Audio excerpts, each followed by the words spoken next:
How to change a Gibidi floor 810 for an 830 or an 830 or an 810 for an 880.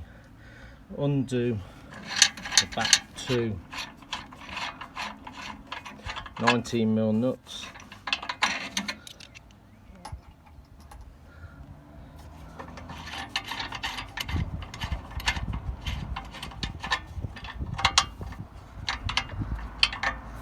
So you took out the two 19mm nuts, turn the gate so the slot is facing you, and quite simply motor will pull out. As you can see, slot fixes in, bronze bearing. So you turn, put the slot so it's facing you. Depends where the gate's been welded to it. Line it up, push it back under.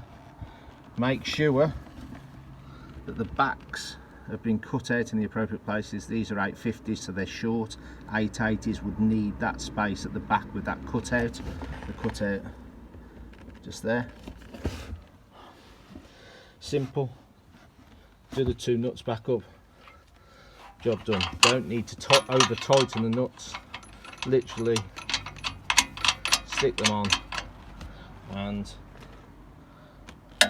small crank with 19mm spanner. Job done.